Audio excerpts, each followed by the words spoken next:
Hello humans, Master Dinnerflex here, bringing you the low quality content you deserve, and today I'm going to do an Infernity combo, and all it is a 1-card combo, and you just need Tour Guide, one of the most broken TCG exclusives of all time. Now, I will say this, a 1-card combo in Infernity doesn't make sense. I'm not saying that to like, oh, I can't believe it. No, I mean, the deck literally needs you to have no cards in hand to function.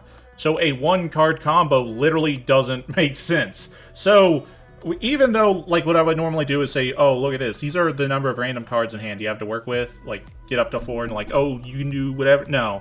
So when you're analyzing this combo, I want you to keep in mind this is under the context that you can clean out your hand, like, throw just some random dudes on the board and kind of keep interacting. Like, you can play a real game of Yu-Gi-Oh! With, like, Fiendsmith cards, or even, like, an Azamina package or whatever. The only thing you need to think about is, like, this 1-card combo only exists in this vacuum of demonstration, but when you're...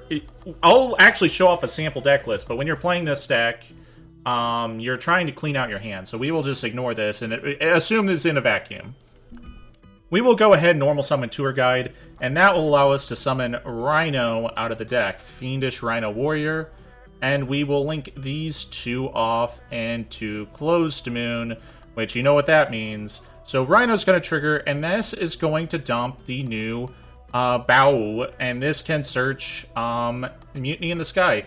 Two very fantastic TCG exclusive cards, Mutiny in the Sky and Bao the Dawn's Light. Fantastic cards, especially Bao, because its in-hand effect is super relevant to Infernity, because a fiend that can just summon itself out of hand, and then it searches a fusion spell that can make a fiend that dumps monsters, like kind of like Lavalval Chain, dumping Stygian. Like, this is a fantastic card for this deck.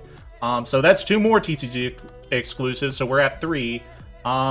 Next, we'll go the full Fiendsmith line, which is into Requiem, into Lacrima to dump Engraver, something you've seen 17 quadrillion times. Next, we will special summon Engraver by shuffling back Moon. And typically, you would go the Kaisar line, but one problem with this deck, if you couldn't fathom it, is that the extra deck is unbelievably tight. So throwing in Kaisar and Necroquip, which is 2 extra deck monsters to help you go first, and a deck designed to go first, isn't that useful. I'll just put it as plainly as that. That's not super useful.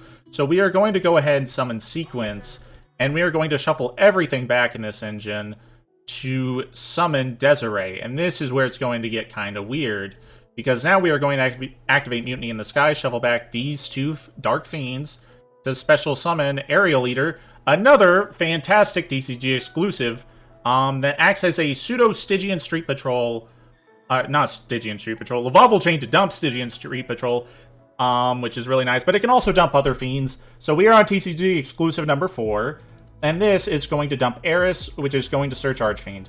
Now, this Desiree is going to go bye-bye, because we are going to link those 3 into Abao, because they're all fiends, it doesn't matter. We can go ahead and activate Abao, discard a card, banish it to special summon a Light of Dark, which will be Infernity Archfiend, and this is where the disaster begins to happen. So we will summon Archfiend, search an Infernity card, and this one will be our first search, which is Patriarch, which if you have no cards in hand, you can special summon it, overlay into Douglas, the Man Without a Watch, and that will allow us to detach 2 to special summon any monster from your graveyard defense, which will be the Archfiend, which will go ahead and search that creepy little punk, which is always an Infernity card. We will go ahead and set it.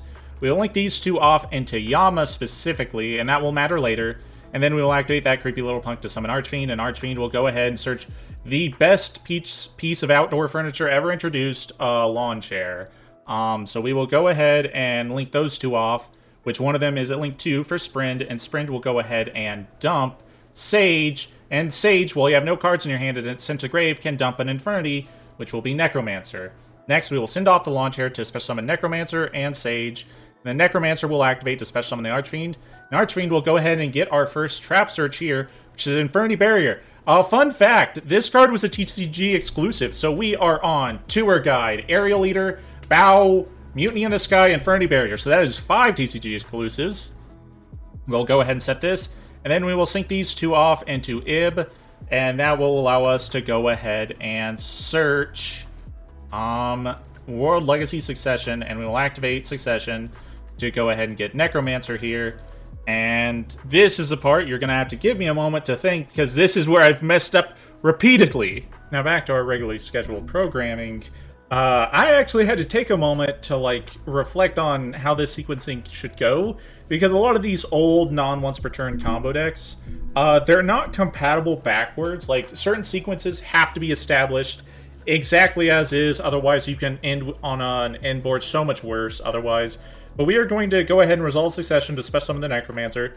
Necromancer will special summon the, what's it called? The Sage, which should be engraved, and I think I accidentally put it back in the deck. So that Necromancer has been used. And we will go ahead and sync into Diabell, and because Diabell used a Tuner Synchro for the Synchro Summon, we can go ahead and add back Launcher. Next, we are going to link these two off into Super Producer, which we will go ahead and activate to destroy Sprint. This card's effect is you can destroy a card you control.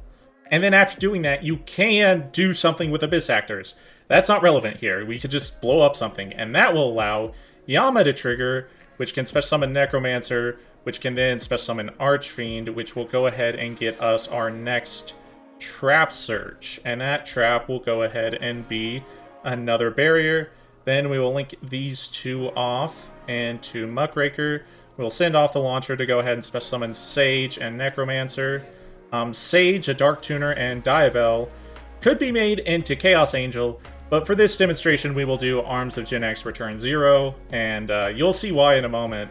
And then we can go ahead and use our Necromancer to get the third and final Trap Search for Archfiend, which we will go ahead and get a break. You usually don't want to do too many barriers in Infernity. Well, you see Omni Negate and go, oh yeah, that's so good.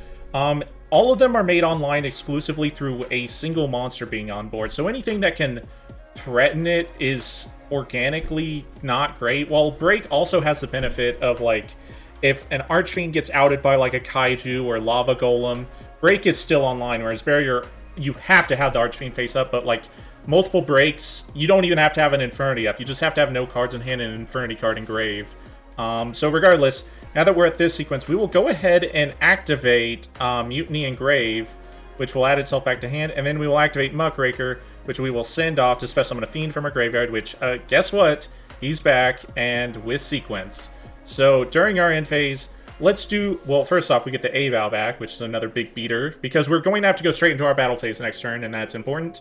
But let's do a roll call of all our interactions, because this is, we're doing like the, oh my goodness, YouTube, all these interactions stuff, which, to be fair, this is Infernity. That's why you played this deck, if you're going to play it. So 2 barriers, 2 Omni Negates, a Break, which is a quick effect pop. Next, we have Desiree, which is up to 2 Omni Negates. Muckraker is really cool because it doesn't allow the Archfiend to just get destroyed casually. And in addition, we have the Patriarch, so even if they get through the Muckraker, they have to get through the Patriarch. So it's really hard to turn these barriers offline. Like, has to be Super Poly or a Kaiju exactly, and then that doesn't even really deal with the extent of the end board. And one final thing. Why this over Chaos Angel? Well, for one, Chaos Angel is just kind of a bungus. It's like, ooh, I'm really hard to out, which isn't really that cool. But what's funny about this card and this specific combo is we have a Dark, Light, Fire, Water, Wind, and Earth under our belt, which at bare minimum, no matter what deck your opponent's playing, will negate one of their monster effects and max up to 6. Which is why I think this is just way funnier to summon in these scenarios. But one thing about it is, like I said, this is a 1-card combo, but that doesn't make sense in Infernities. Oh, and one final interaction. This is actually a quick effect during the main phase pop. So even if they get through all of that somehow, you can just do this to destroy your Desiree, the equip will fall off, and then Desiree will send something. So we have up to 6 interactions here, up to 2 negates on the Desiree here. We get to send it off for removal, so that's up to 9, minimum 3. And then we have 2 Omni Negates and a Break, and just a really difficult monster to out. And even if they somehow out it, you just get, like, the creepy little punk back to make follow-up. So, like, yeah, just, it is, oh my goodness, unbreakable board, to have Sphere Mode, blah, blah, blah, blah, blah, who cares? the thing I'm actually much more interested in, and why I'm going to go into a sample list now, actually, so let's get into it at the moment. So here's the deck list for Infernity. Normally I don't do this, because when I make quick combo videos, it's not about this is the exact combo you should go for, exactly like this, exactly like your deck list. It's more like a building point. What I want to do is take cards that have been announced, or cards that we have access to, and I want to show you like a very specific ceiling, and then you as a player can kind of look at that and say, okay, if I want to put this in a deck, how would I go about it? If I want this combo to play around X or Y or Z, how would I go about that? Are there ways to access this combo through this? Like, it's just a jumping off point. I feel like I get requests a lot for like deck lists for the quick combos, and the reason I don't do it that often is simply because like I'm not making a deck. I'm making a demonstration on perhaps a kind of deck you could make and in addition go for. Like Infernity, the reason I'm showing off this deck list is this is very different, because no matter how you would play Infernity, it will ultimately end on the same spam line. Like, once you get to a certain point, it is the exact line of play. So when you're playing this deck, and why the one-card combo demonstration doesn't really make sense, is it's about emptying your hand, like baiting out interactions with Tract, or like Tour Guide, baiting out a bunch of interactions, maybe hitting them with some very specified non-engine that Infernity kind of both wants to and has to play. Kind of like things like this, where your non-engine has to be very specific, unlike other decks. You just, like, throw a bunch of cards at your opponent, either into their hand traps or into their board, and then when you finally exhaust their stuff, you just start comboing, and then it's the end of the game. And because, like, this card can access the entire Infernity deck list, the Fiendsmith package can access the entire Infernity combo, there's just, like, a lot you can throw at your opponent. I will say, this extra deck does need Cherubini. It is, like, it's genuinely the 16th card you need.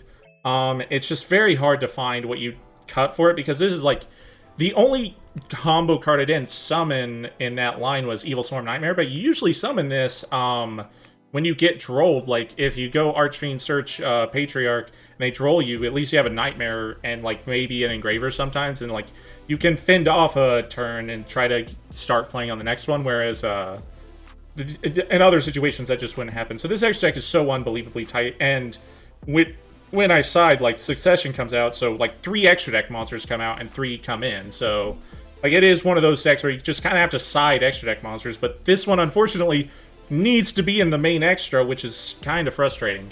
But I wanted to show off this deck list, because of all the, like, rogue anti-opponent combo decks, this is, like, the first one to ever do it.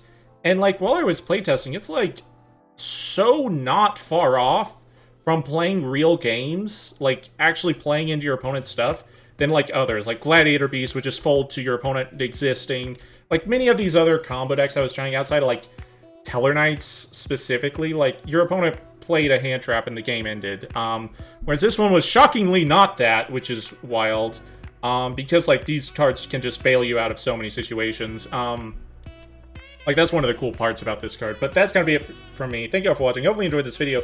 And hopefully you took what I said about quick combos to heart. It's like, it's not about me making a combo, you follow this exact combo, and then you, like, ask me for a deck list. It's more like, kind of build off of it. Like, try to see how you can incorporate it into the decks you want to play. There's just, like, there's a massive card pool this game offers, and you do benefit from just, like, trying things. Like, I can only help you so much, and, like, a lot of these combos are just a proof of concept and a demonstration rather than, like, this will happen in this meta. Like, it's more like, kind of try it out, see what you like. But that's going to be it for me. Thank you all for watching, and remember, Master Interflex will take your soul.